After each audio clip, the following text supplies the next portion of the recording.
for Flabonga Monthrothacube.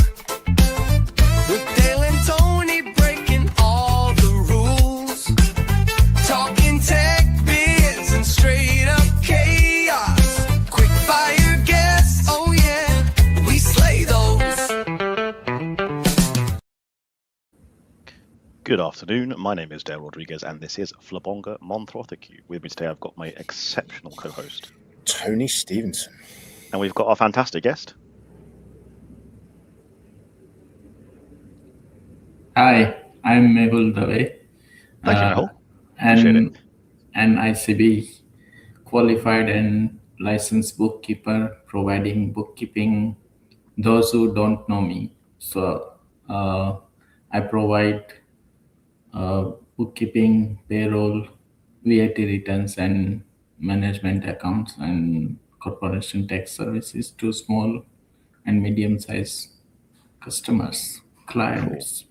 Before we delve into all things Mehul, I'm going to do a quick word from our sponsor. So our sponsors of this show are Nomad Flow. They're the ones that keep the lights on and do the awesome editing. If you don't know, Nomad Flow are a company that help with the activation gap between fintech suppliers / vendors and accounting firms. If you are a vendor and you have the next best fintech app since sliced bread, but for some reason people are buying it and not quite using it as much as you'd hoped, talk to Nomad Flow. If you are the owner or an employee of an accounting firm, and for some reason you've got, again, this amazing fintech app and people aren't using it as much as they should do, talk to Nomad Flow. They'll help you do the psychology behind the activation gap and get people actually using this product or service that can save you guys time, money, and enhance your client experience. Again, that's Nomad Flow. They don't technically pay me to say this, but they do sponsor the show. I think that was a pretty good promo. Like, I'm getting better at this, right? Yeah, I think that's pretty solid, man. Yeah, that was pretty decent. Mehul, this is about you. It's not about Nomad Flow, as much as we love them. So you're an ICB bookkeeper. I have two questions already in the chamber. One of them's really easy, and the other one's a bit more difficult. No First one is, what does ICB stand for? It is the Institute of Certified Bookkeepers, which is the only institute for bookkeepers, and they are really great for whoever is looking for any bookkeeping qualification and jump into the profession. Did they pay you to say that, or you just say that because you like it so much? Because I always like to say something good about the community and institute I belong to. So, and just the pure my feelings. No, cool. I get it.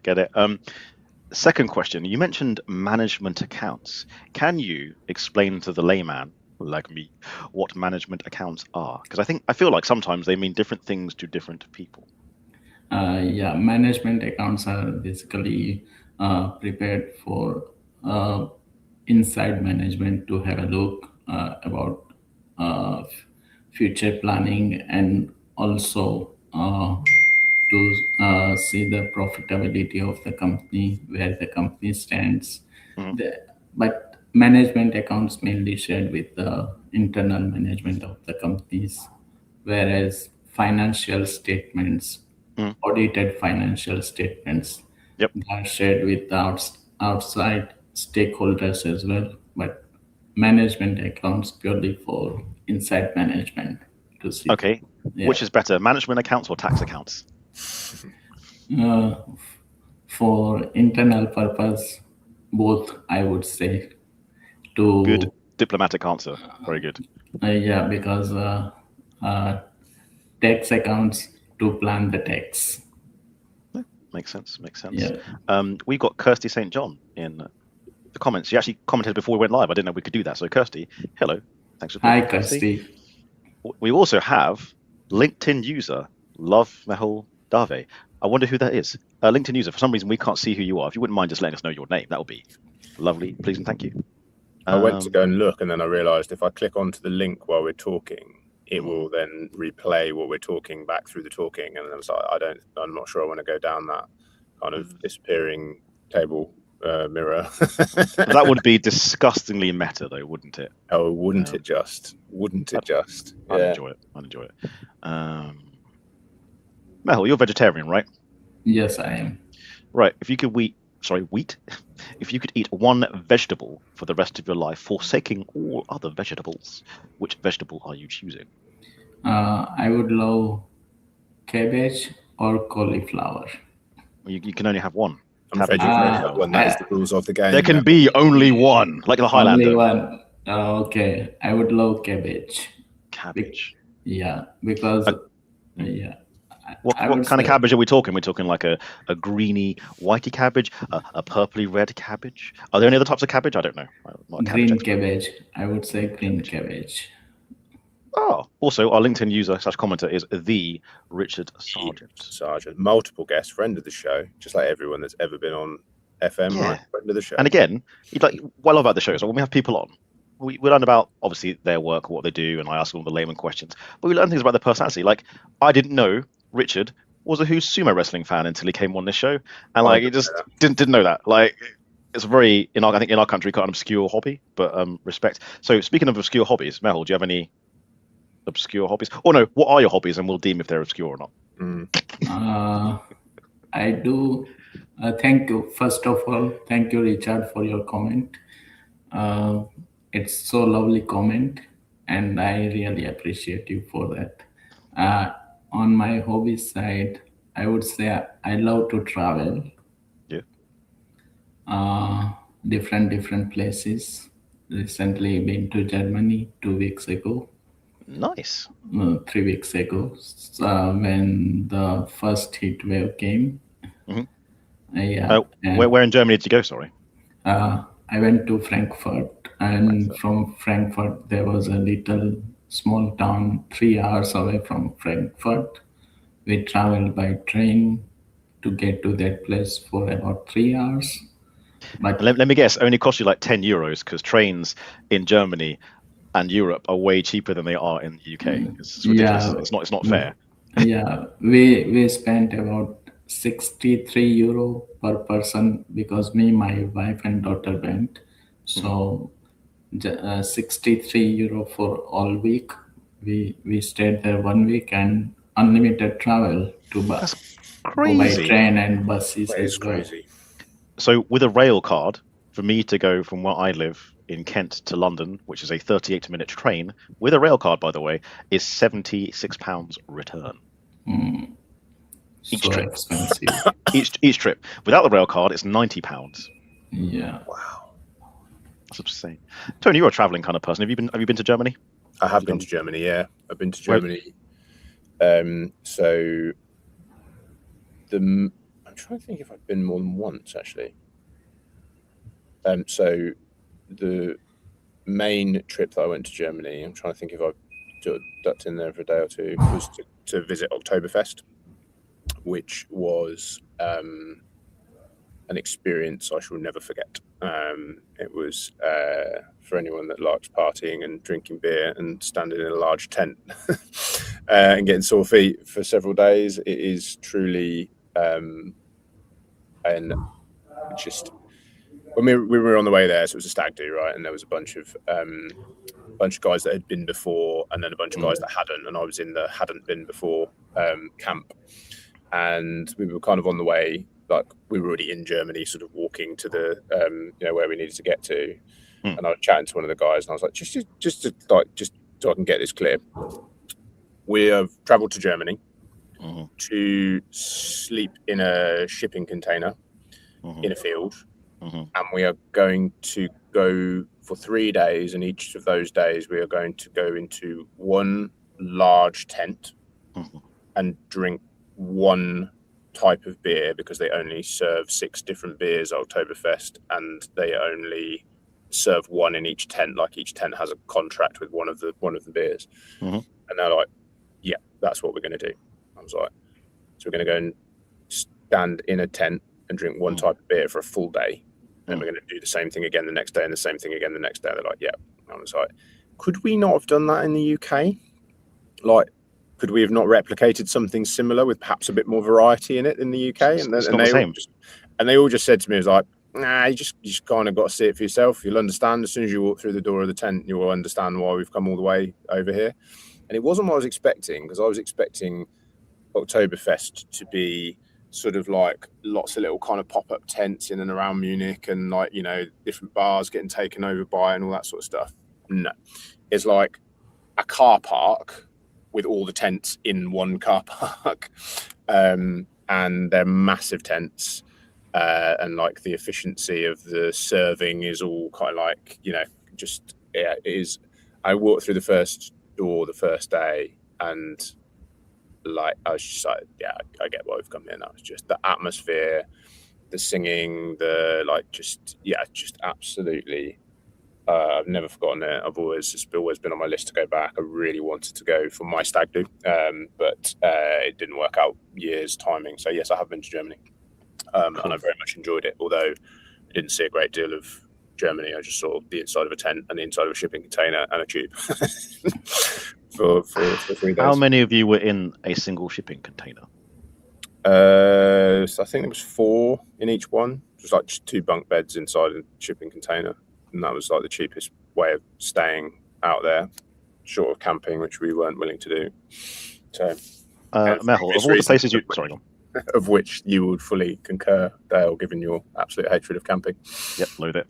Mehul, of all the places you've been, because you know we talk about food a lot on this show, where has done the best vegetarian food? Who's got the most flavors? Who's got the most seasonings? Where should I go as a staunch carnivore to go taste some vegetables?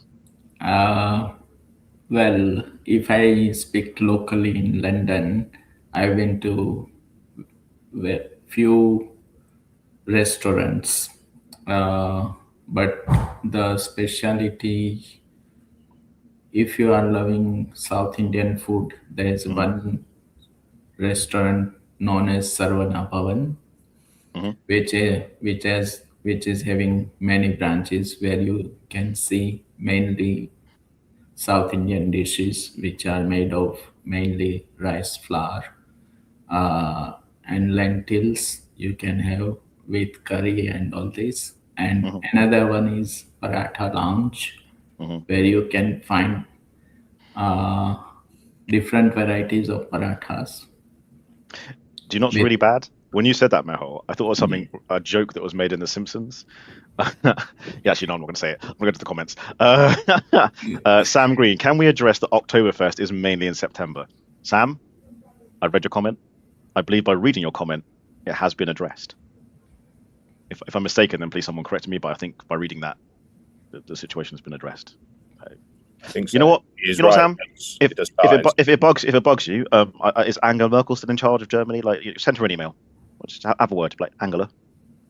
Sorry, we say Angela. Sort it out, love. Yeah. Sorry, Mehul, I interrupted you for the no. comments. Sorry, what was your question? You said, where does the tastiest vegetarian food? So you mentioned a place in the UK. Which country does the best vegetarian food? Where am I going to get vegetables? If you need really specially authentic Gujarati food, Gujarat in India is the best place to have vegetarian food. Oh, wait, is that where you're from? Where I'm from. Yeah. Fair enough. Respect the home field advantage. I get it. See, because I would say that about Jamaican food. Jamaican jerk chicken, S tier. You do know that jerk chicken's not a vegetable, though, mate. No, I'm talking about enjoying food that where you're from, like you. Yeah, absolutely. See, the problem with I have vegetarian food is when I cook it. Obviously, I'm not cooking for vegetarians, so I will usually cook it in like bacon fat or beef fat. Or like I'll mix in some chorizo, forgetting that to make it tastier. So it's not helpful. Or like again, one of the favorite things discovered. I haven't used it until very much recently is fish sauce, which is a delicious sauce, but again not vegetarian because it's fish juice. And if you are looking for best street food, I would say a couple of cities in Gujarat. They are very famous. One is the city I lived in, which is Ahmedabad, which is, financial capital of Gujarat state. And another mega city, which is known as Surat, which is the hub for diamond traders. Oh, no. There you find lovely, authentic Gujarati food. Even street food would be better. Yeah, street food I've visited India. for a couple of weeks, and the food was just absolutely amazing. And what struck me was like the passion with which the people who provide the food speak about the food. We stayed in this one hotel, and they had this speciality in the hotel, which was like a hard-boiled egg curry. And the guy who ran the hotel sort of like came down specifically when we were having like our food to like basically sales pitch us like this particular curry that had these hard-boiled eggs in that they'd got in the buffet because it was their speciality. And he was so passionate about this hard-boiled egg curry. It's always stayed with me because he was a guy who owned the hotel, and they were like, you must have come for this curry. And we were like, well, actually, we booked a trip and this is the hotel that we're staying in, so we weren't aware of the curry. And he was like, amazing, and like he got so passionate about it. And we tried it, and like it was okay. Like it wasn't probably what I've never recreated it, put it that way. But he was so passionate about how amazing this curry was, and like I said, it was okay, it was nice, but yeah, like the passion stayed with me so much longer than the actual dish did. But I would say I've never forgotten it, but I've also never recreated it either. So Mehul, just thinking, you've been a fan of the show for a while, so presumably you know all of our tricky little questions, right? They're not going to catch you up by surprise. So have you prepared for these already? Should we just? No, I haven't prepared anything. So if I were to ask you which fictional character would you punch in the face and get away with it, who would you punch? Who are you punching, Mehul? Well, that is very far away for me to punch anyone. But Let's get you closer. Hold on, zoom in. There we go. I would select probably. It is very hard to reply for me to this answer. You don't have to answer, by the way. Any questions we ask you, this isn't a court of law. You're not sworn in. No. You could just be like, I don't want to answer, Dale. I don't feel comfortable doing so. You do run the risk of Dale like removing you from the stage, though, because he does do that sometimes when he's feeling like powerful. Mischievous. Yeah, Powerful, so, mischievous. No, but I would. It's very hard for me to say anything about it, so I would better not answer. Yeah. Okay, don't answer. That's fine. That's fine. I've got a list of fictional characters I want to punch. To be honest with you, Mel, I really respect that because so few people decline to answer our ridiculous questions. And for me, the one that always gets me is, which one is your favourite child? More people answer immediately with a favourite child than they should. Than they should. Yeah. Neil's my best. Neil's the guy who answered the name of the child. He named said child. I was like, all right, steady on. Internet's forever. But Florentina's second best because she said it and forgot that internet's forever. That was great. Yeah, I think because we make people feel so comfortable, Dale, on this chat, they forget that they're actually broadcasting live and we just have this nice conversation. Yeah. We've gotten pretty good at this. I mean, do you know what's interesting? When we zoomed in, because I know Tony and I are of a similar caliber, we both looked at ourselves because we're just that freaking vain. Now, we are good-looking guys, but we both looked at ourselves. You looked. I saw you look at you, and I know I looked at me. Am I right? Oh, sorry, Indie Tatler. Punjab vegetarian food for the win. Sorry, Mehul. I mean, yeah. Are we starting Indian beef here? Like, what's no, not beef. No beef. Indie is right because Punjabi food is also great, but is it better than Gujarati food? In some of the cases, yes. Especially some of the stuff which is made by paneer, but I don't like paneer, which is kind of cottage cheese. Mm-hmm. But that's why I eat Punjabi food less than I do eat Gujarati. Okay. You may have already answered this with what you just said, but is there a particular, and I say Indian food, there's so many different types, but is there a particular famous Indian food that you think is overhyped? Is it paneer? Do you think that's the one that everyone likes, but you don't like? I hardly eat paneer, yes.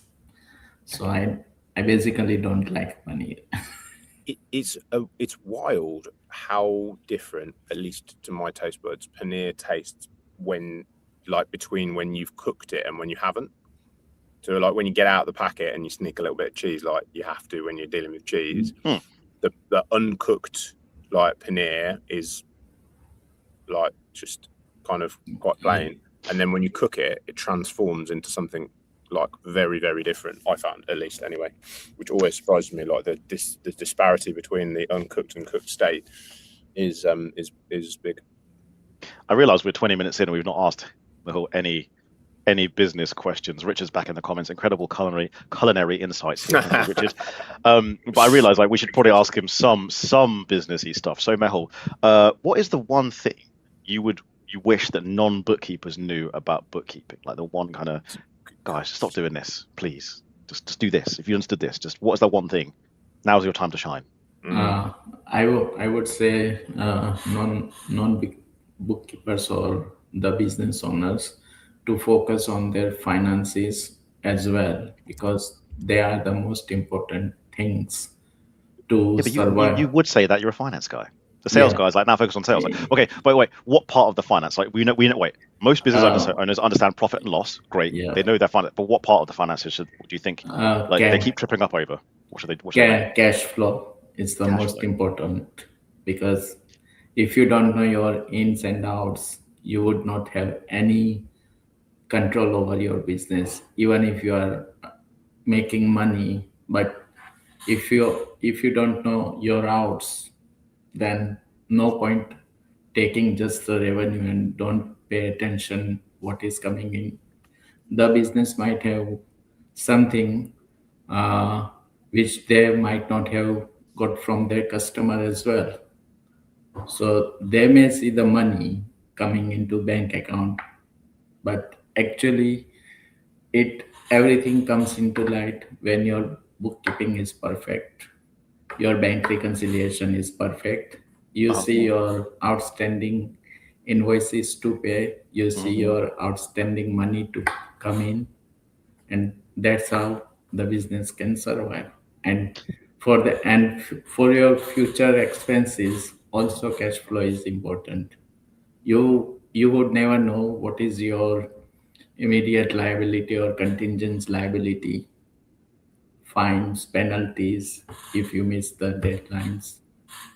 Okay. I think you kind of answered this already, but I'd ask you to dumb it down and summarize it. Could you explain again to the layman, that's me, what is cash flow? How could you summarize it in 20 seconds? What is cash flow? What is it? Is it money in versus money out? That's not quite right. There's got to be more to it than just that. No, it shows your profitability as well. If you are, I maintain weekly cash flow for my management roles. So I see, okay, I deal with bank accounts. So I see, okay, this is the invoices I've issued, but for long period of time I haven't received. I keep moving the revenue to receive, but I haven't. So that way I will keep moving my incoming money, and against that I have to pay the bills. And taking the actual balances of the week of start week, I'll compare them with each other. Okay, I have paid this much money to the suppliers but haven't received any money, so I will chase them up as well. It will bring me to the balance. If I chase up my customers for about 2 weeks and still not receiving money, then I have to be hard on them. I had no idea bookkeepers were so gangster. All I'm hearing you saying is you call people that say, "Where's my money?" No? Is that what's happening right now? Is that Mehul being gangster? No? Could be. Because I regularly follow up my customers who are the investors, basically, because I work in asset management company and looking after everything like income, expenses, issuing invoices to the airline companies. That's interesting. Sorry, asset management. Okay, that's another interesting. Again, for the layman, what is asset management? What assets are we managing, man? We are aviation leasing and finance company. So we manage the aircraft on behalf of the investors. We are having about 35 aircraft on management. All of them are commercial aircraft, like from British Airways, Emirates, Air India, and so on, many aircraft. So about 35 plus aircraft. So what I have to do, I have to issue them rent invoices first of every month to all airline companies so they can pay all their installments which are due on certain dates every month, always in advance. Then we manage their maintenance and everything. Their records we have to put on the system which is specifically designed for the aircraft management. All records and technical aspects and put them on the system. I generate all rent invoices to aircraft airline companies through that system only. It's automatically. I just have to put the due dates and starting of the rent period every month, and then I have to also raise our management fee invoices to the investors because we are providing them the services. Yep. I didn't know that airlines rented airplanes, to be honest. I didn't know that.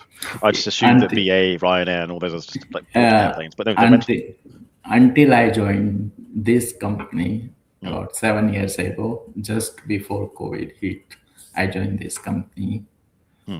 And then only I realized that aircraft, they are not owned by the airline companies. They are always on leasing. So I found out there are operating lease, there are finance lease as well. So Emirates, most of the aircraft are on finance lease because at the end of the tenure, they can own the asset.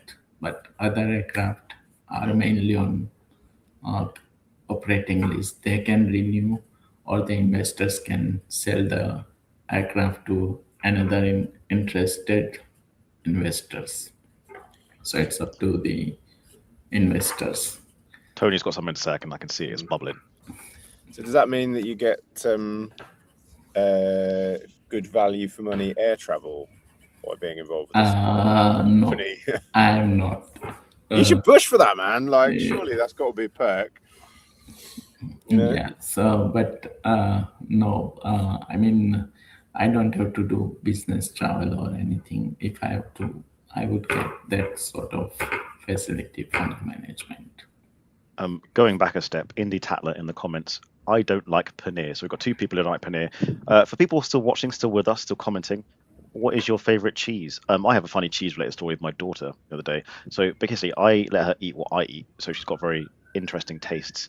The other day, I made a cheese on crackers, and it was just a basic cheddar with some Jacob's cream crackers, and she went, "Daddy, this isn't as good as manchego. Do we have any manchego?" And I was like, "You snob, go eat your regular cheddar." This is manchego. Yeah, this is a manchego. I'm like, kid, I can't be affording manchego all the time. It's expensive cheese. So for the comment people, what cheeses are we doing? Are we halloumi? Are we manchego? Oh, there you go. Kirsty's in on it. Halloumi or cheddar daily. Halloumi, the king of cheeses. It's the only cheese I think you can cook on a barbecue and it survives. Do you know what I mean? I've got one I'll send to you. This guy I've started following, and he makes this halloumi, and I've just had it on loop in my head ever since I saw this video of cooks it slightly differently, and it just looks absolutely amazing. It was like people cut it way too thin when they put it on the barbecue, so it sort of dries out before it's cooked, whereas he just gets a chunk, gets the block, cuts it into four, and then he cooks it on the barbecue, and then he covers it in honey and lemon and another bit, and I'll send it to you. It looks so good. I was with you until it said honey, but sure, that does sound good. Mehul, so you don't like paneer. Do you have a favorite cheese? Are you a cheese person in general? Yes, I like cheese. Mainly we eat cathedral mature cheddar. Oh, you like the mature cheddar? I like mature cheddar. I like mature cheddar that's so mature that it kind of makes your mouth itch a little bit. You know what I mean? Well, it's got those salt crystals in them as well, like the MSG, kind of crumbly bits. Yeah. So I've got a question for Mehul. It's a bit of a segue. So, Mehul, I think you're building yourself a little kind of reputation's not the right word. A little place in our world where you put out this lovely post, kind of what feels like once a week, maybe, just sort of putting your gratitude out into our space for the various people that you've interacted with. And both Dale and I are very touched by the fact that FM's featured in there a number of times. So thank you for doing that, firstly. And I think it's a really nice sort of juxtaposition to the constant whinging about AI and all the other kind of like perhaps not quite as positive stuff in our world. So I think it's a really nice thing to do. My question to you on that is like, you're clearly a very grateful guy, which is a really good place to be. But on the flip side of that, what do you struggle with in our world? What challenges your patience in the accounting, bookkeeping, technology space? Thank you very much for your nice words about Friday. Your nice words, mate. Again, the challenges I am facing is to get the clients, pricing. Yeah, these two are the main challenges. I'm trying to do whatever best marketing I'm doing. So, but okay, I get inquiries. I'm not complaining about that. But only thing is, when it comes to pricing, the first thing before anything we go ahead, especially I go ahead with pricing, they straight away come with the inquiry. Okay, someone is looking for this particular services. How much? First question would be, how much would charge us as your fee? Then my return email to them would be what sort of services they are looking for, how many bank lines or how many invoices, and all these usual questions we need to ask in order to fix the price. Say, for example, if startup, I would say X amount. If it is already built up company and in the little advanced stage and with number of invoices and bank lines, I would say another X amount to that stage. And if already grown, I would say that X amount. That is and once I give them pricing, conversation would stop. Okay. That is the big challenge. Apart from technology side, I keep like to test any of the software. I try AI as well, on like to find, say for example, if I need some sort of answer, I would try AI as well. But I had the funny things when I tried AI at my workplace, just for curiosity. I did not have trial balance for one of the months. So I just tried to import financial statements into ChatGPT or Copilot. I don't remember which platform it was. And when I asked to produce me the trial balance, I had completely different answer. I mean, trial balance was showing. Believe this? Yeah, literally, trial balance was showing me about 1.8 million into the suspense account. Okay. As a non-accountant, that's my favorite account. I joke. I'm so bad. I used to know all my colleagues at KI. I'd be like, we'll just put it in a suspense account. Someone can deal with it at year end. I was like, that's not helpful. I know. I did it on purpose just to be funny. So I can imagine just thought, okay, descriptions in there, like yeah, suspense. I thought I would get some nice, decent trial balance, but it gave me ridiculous large amount in suspense account, even after detailed profit and loss account and balance sheet. Mehul, we got a question from.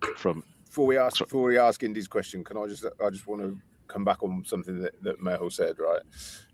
So to those inquirers that come to you with essentially like, how much is it going to be, right? So like two things I would say. One, and I'm interested in your thoughts on this, Dale, before we move on to Indy's bear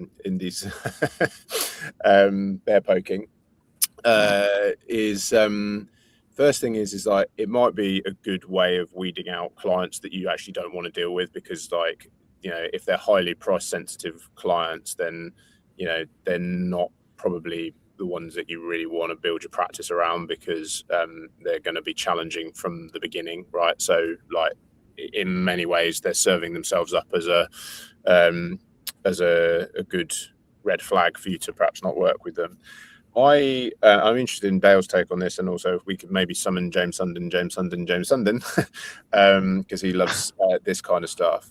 Like, could you go back straight to them and just say, tell me what your budget is and I'll tell you what we can do for that budget? And then it puts it back onto them to come up with the number, because it sounds like what's happened is they've come to you with a number in their head, probably because they've gone and seen some real bargain basement like accounts offering or bookkeeping offering on the internet somewhere, and they've got it in their head what they're going to want to pay you. And if they can come back with something sensible, then you can work with that. If they don't, then like they're probably not going to be the right ones for you. Maybe there's some way of weeding them out in the selection process as well. So maybe you could ask them what their budgets are or something, and then you know whether they're the right ones to work with. What are your thoughts? I do give them that option. If I don't hear after a week of the conversation through email, I would ask them the question about their thoughts, or if they have any budget in plan. Or so then if they are happy. Recently I had one inquiry through direct inquiry from ICB directory. So I gave them all responded answers and everything, and again they chose to go to some other bookkeeping service provider. I said okay, fine, but they said okay, they would keep my profile on hand, so if any opportunities come, they might contact me again. So that's nice way of dealing with the inquiries as well. But some of them, they do not come back even after my suggestion. Then I would thinking, okay, it's not my type of client. Wise man once said to me, sorry, Dale. Wise man once said to me, and this was one of the wisest pieces of advice that I ever received about pricing things, was that if you win all of your quotes, you are too cheap. You should not win all of your quotes. If you win Absolutely. a third, you've probably got your pricing about right? And that always stuck with me. So a worse problem to have would be, I've got loads of clients that I don't charge enough money, and now I'm really, really busy. So sorry, I'll stop talking. Dale, any thoughts? No, I agree with you. I have nothing to add to what you've said. Yeah, you can go back to them. You can say, what's your actual budget, and this is what you can get for that. I can't add a thing more to that. Sorry. Before we go to India's question, though, I do want to go back a couple of steps. Well, you mentioned technology. Occasionally we talk about this on this show. Don't know why. We do. So of all the bookkeeping softwares, which one's your favorite? Well, my most favorite is I've used Free Agent as well, Tony, don't worry. Okay. But that was for my one of the disengaged clients. He moved away. He removed himself just because I have a habit, and I've known to remove people. I didn't do that. No. When it's me, I own it, but that wasn't me. Tony removed himself, people. It was me. Like, right then. Sorry, Mehul, you were saying? I used Free Agents as well, but the client I disengaged. It was with him because he was purely headache, as he was not my type of client. I dealt with him about 2 years, his VAT returns and all this. He basically was a fruit and veg vendor. And I asked him to provide me everything in advance, like every month, Sam, because being a fruit and veg vendor, he had manual sales invoices, handwritten. Bad times. Yeah. So it was very hard for me to skip. And he would have about 400 plus invoices per month. So sorry. 400 plus invoices per month, and almost they're all manual, as in someone had written down, tick and scratch. Yeah, exactly. So I So I did not choose to go with any automation like auto entry or text, because no point me to scan that many invoices, and he would send me all invoices just 3 weeks before the VAT was due. Sounds like a So dream yeah, client. yeah, exactly. I did everything for him. I brought his VAT up to date and everything, but he did not value my services. So I asked him to put my prices up. I suggested the prices. I would go with him. Then he straight away, oh, he would find some cheaper accountant or Yeah, keeper, good whatever. luck with that. Good luck with Yeah, that. So, so his final VAT return, because he started doing electronically, all with those portable machines. That's Yeah. wild, yeah. So I straight away, because I'm a accredited partner with free agent, so I straight away signed him on that one free agent with the auto entry subscription in order to transfer all the invoices automatically. So I did not have to bother. Then I did not have any other client, monthly clients, who I would put on free agent. I love free agent, to be very frank, and I'm producing my uh, self-assessment text written on free agent itself.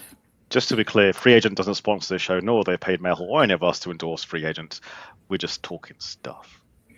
So yeah, and apart from that, my favorite software is Sage.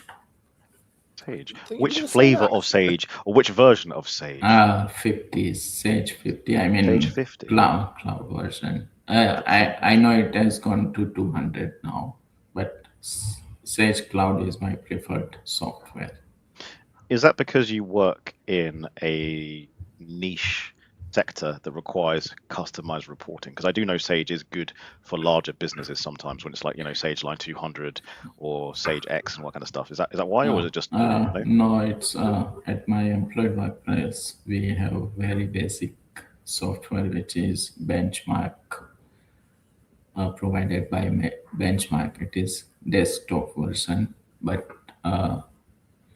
we have got company's chartered accountant is using Iris. But for my own thing, I would prefer Sage. However, my all three clients are on Zero because they are subscribing for Zero.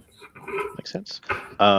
Indy, if you are still with us, thank you for being so patient. We said we'd read your question about 15 minutes ago, Yes. and we haven't. So let's go to Indy's. Tony, would you mind reading this, please? If you don't mind. Absolutely. No cheese is a good cheese. Just say no. So I'm taking from that Indy's not a cheese fan. So wait, hold on. So he doesn't drink tea. She doesn't drink coffee. She drinks hot chocolate. She doesn't like cheese. Like, But we still like her. This is a yeah. contradiction. Like, how is she our I don't friend? get it. She's How still are we a friends with friend Indy? of the show. Like, sorry. A question for Mehul. Have you always been so chilled and positive? What makes your blood boil? Okay. Thank you very much for your question, Indy. Yes, I would say yes, always chilled and kind to stay positive. Don't like to get into the trouble. My blood boils when someone gives me abusive words, because I don't take abusive words, neither I give them back. So I don't like abusive words at all. Do you mean abusive words towards you, or just foul language around you? Towards me. Because I'm not gonna lie. Sometimes I like to cuss because I think it sounds good. Because I don't give, so I don't take as well. Okay. No, that makes So- sense. I like that. Yeah. Respect. Yeah, that boils my blood. Cool. I've never seen Mehul stroppy, not like me, Kirsty St. John. Kirsty, I've never seen you stroppy either. To be honest, Passionate. every time I see you, it's lovely times. So Yeah. Yeah. I think we should do a silly question. Mehul, Thank you, Kirsty. Do you drink tea, coffee, or hot chocolate? I drink everything. You drink everything. But Okay, well, choose I will your tell you favorite. why. Choose your favorite for No, today. I will tell you why. Okay. Because at my workplace, I drink coffee. Okay. Because I start my shift early, about 7:30, in order to get home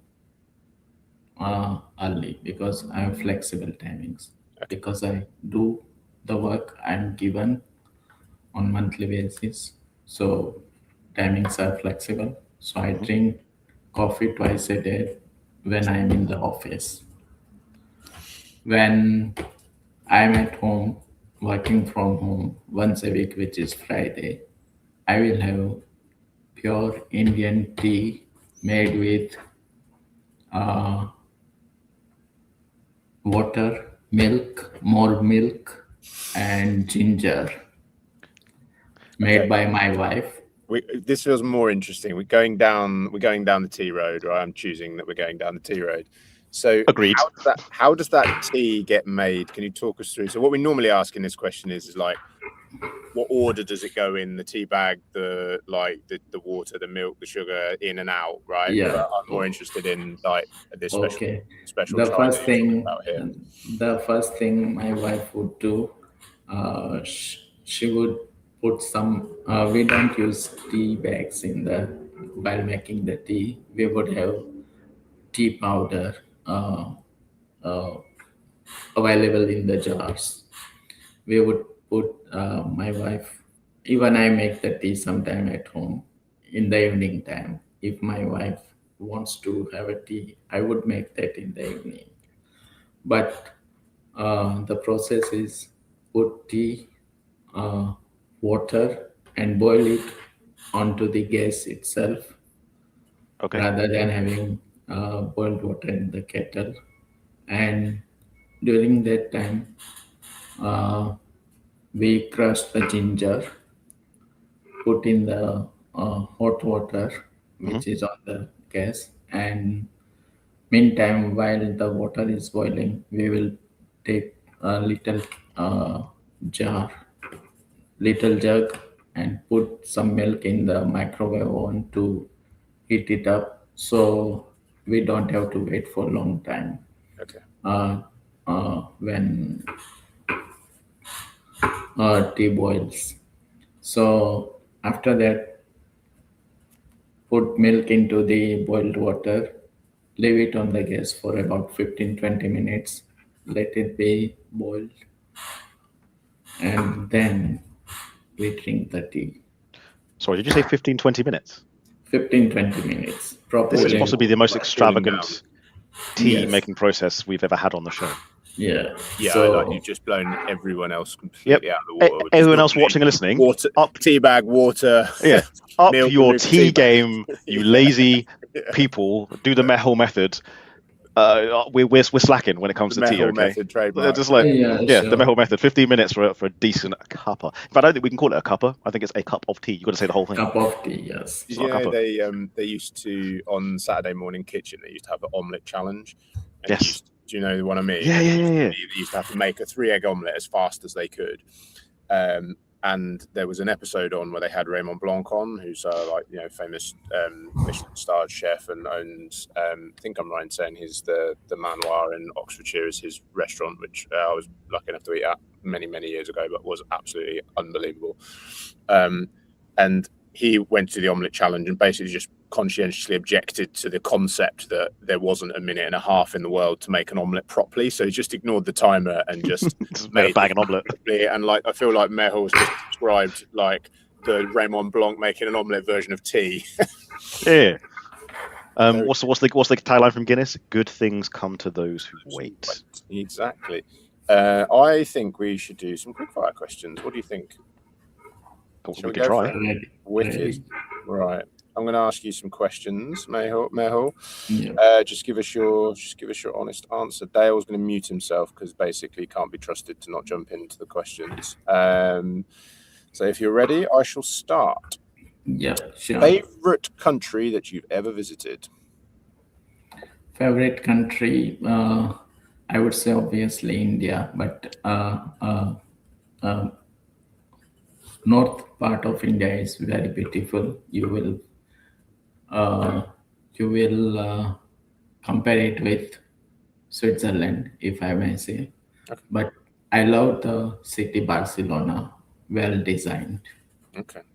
I'm going to remind you of the rules, Mehul. These are quick fire answers, and we need quick fire questions, otherwise you're going to run out of time. What is your favorite food? For me, rice and lentil curry. Okay.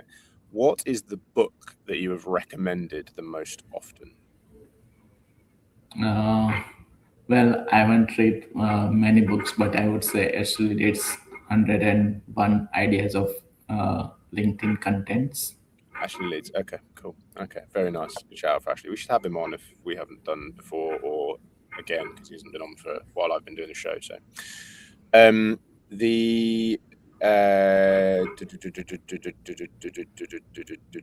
had another question then. Yeah, this is a segued question, but one specifically for you, Mehul.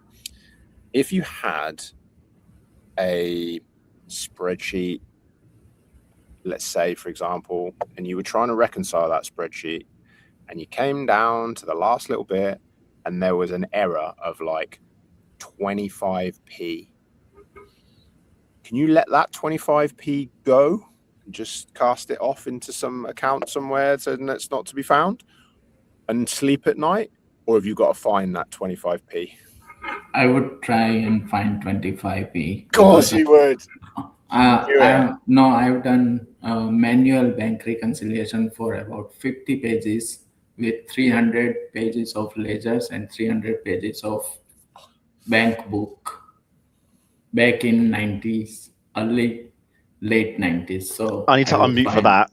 Respect. Yeah. Sorry, so I'll unmute again, but like, oh my goodness, back to mute I go. Yeah. Oh dear. If you could not fail, what one thing would you do? Anything, like complete free reign. You could not fail or die. That's part of failing, isn't it? Sorry, can you please repeat that question? Right. So, if you could not fail, what one thing would you have done with your life? What one thing would you do? I'll tell you what mine is. Mine is climb Everest. That is what I would do if I could not fail. I would continue to pray what I do every month. Even if during the COVID time, only 3 of us, me, my wife, and my daughter did, because we invite others to the prayers as well. But this monthly prayer we do overnight, once a month. Okay. So I wouldn't fail there. Okay. What is your favorite podcast? Apart from FM, obviously. Ask the Accountant. Yeah, we've had a few of those. Yeah, they are. And I know Accountant Success Secret is also great, but it's on individual. Whereas Ask the Accountant gives the highlight of every week. Okay. What happened in the industry. Okay. Who would you like to see us have on the show? Many choices, but I would love to have Amy Copeland. Another name would be Susanna Velan. I know Kirsty and Catherine had been on the show. That was desperately wants to unmute. He's done it. I inadvertently snubbed Amy a couple of months ago. So do you remember that time when we had a guest pull out last minute and Sam came on, Sam Horner? Yes. I sent a message to Amy and Sam saying, hey, can you guys come on? Sam answered first. I was like, hey, Sam answers first. And Amy was like, can't believe you're having Sam. She didn't say that at all. She was really cool about it. But yeah, so I feel like I may have annoyed her by inviting her on and then telling she can't come on. No, I would. You would know the reason why 3rd June was not possible for her. Because it was, if you know, for 3rd of June, why it wasn't possible for her, because of the big ICB day of raising. Raising the standard. That's why she might not have probably answered you the first. No, you're right. Anyway, Do one more quick fire question, then wrap things up. I think we'll wrap there. We'll wrap there. Yeah, right Yeah. there. Mehul, do you have one nugget of wisdom or bit of advice you want to leave the listeners/viewers before I hit end stream? It can be work related, it can be personal, it can be philosophical. Whatever you want to say, please say it now. I would say stay positive, the businesses, and do whatever you can do the best, and leave your finance side on us. Don't stress.